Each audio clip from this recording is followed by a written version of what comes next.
Bienvenue à tous, chers abonnés, sur Maurice TV, votre chaîne préférée qui gratte là où ça démange. Aujourd'hui, installez-vous confortablement, car on plonge dans le feuilleton judiciaire qui fait trembler les murs de Port-Louis, le duel des titans, DIP contre le DPP. Au programme de ce reportage, nous allons décortiquer ce bras de fer entre l'ex-commissaire de police, Anil Kumar DIP, et le directeur des poursuites publiques. Pourquoi tout ce beau monde s'écharpe à coups d'affidavit devant la chef juge? Est-ce de la justice ou une partie d'échec où personne ne veut dire échec et mat? On vous explique comment une affaire de 2023 se transforme en une véritable saga de science-fiction juridique en 2026. Mais avant de lancer les hostilités, faites grimper le thermomètre, donnez-nous un petit pouce bleu. C'est notre carburant pour continuer à fouiller les dossiers que certains aimeraient voir rester sous le tapis. Et si ce n'est pas encore fait, abonnez-vous et activez la cloche pour rester scotché à toutes les mises à jour de notre île. Ici, on ne rate rien, surtout pas ce qui brille, ou ce qui fait tache. Vous êtes prêts? Les avocats ont ajusté leurs robes, les juges sont en place. Alors, on peut commencer. Port-Louis, ce lundi 2 février 2026, les couloirs de la Cour suprême résonnaient d'une tension particulière. Ce n'est pas un simple litige administratif qui s'est joué devant la chef juge Bibi Rohana Mingli-Gulbul, mais un véritable duel de titans entre deux piliers des institutions mauriciennes, l'ancien commissaire de police, CP, Anil Kumar DIP, et le directeur des poursuites publiques, DPP. Le nœud du conflit, l'ombre de Jacqueline Steve Juliette.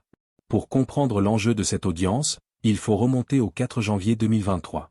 Ce jour-là, le décès de Jacqueline Steve Juliette à Goodland plonge sa famille dans le deuil et la population dans l'interrogation. Depuis, une enquête judiciaire a été ouverte pour faire la lumière sur les circonstances de ce drame. L'élément déclencheur de la crise actuelle? La convocation de l'ancien patron de la police, Anil Kumar DIP, pour témoigner. Pour beaucoup de Mauriciens, cette convocation représente un test majeur pour la redevabilité des hauts fonctionnaires. Or, l'ex-CP refuse de se plier à cet exercice, contestant la légitimité même de cette démarche via une motion en Cour suprême. Bataille d'affidavit, la guerre des nerfs juridiques. L'audience de ce lundi a tourné à la guérilla procédurale. D'un côté, la défense d'Anil Kumar DIP, menée par le ténor du baromètre Yvan Colandavello, cherche à limiter les preuves versées au dossier.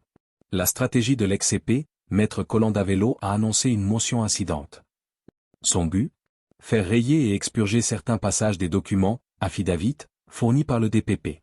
C'est une manœuvre chirurgicale, il s'agit de supprimer les éléments potentiellement incriminants ou hors sujet avant même qu'ils ne soient débattus. La riposte du DPP, représentée par la senior state attorney, Maître Rasmi Kamia, le bureau du DPP ne lâche rien. Elle insiste pour maintenir un document clé daté du 15 décembre 2025, tout en y ajoutant un second affidavit pour clarifier les zones d'ombre. Décryptage. Dans la vie actuelle à Maurice, ce type de blocage est perçu par l'opinion publique comme une stratégie de dilatoire, pour gagner du temps. Alors que le citoyen lambda attend des réponses sur le décès de Steve Juliette, la justice s'enlise dans des débats techniques sur la validité des documents. Pourquoi cette affaire passionne-t-elle les Mauriciens? Au-delà de la procédure, c'est l'image de la séparation des pouvoirs qui est en jeu. À Maurice, la relation entre la police et le DPP est souvent scrutée. Voir un ancien commissaire de police s'opposer frontalement à l'autorité qui décide des poursuites criminelles crée un précédent historique. Exemple concret dans la vie quotidienne. Imaginez un citoyen qui conteste une amende ou une arrestation, il se sent souvent démuni face à la machine policière. Voir aujourd'hui ces deux institutions s'affronter en Cour suprême donne l'impression d'un système qui cherche son équilibre. Pour les proches de Jacqueline Steve Juliette, chaque renvoi est une douleur supplémentaire, illustrant la lenteur parfois décourageante des procédures judiciaires sur l'île. Prochaine étape, le 16 février 2026.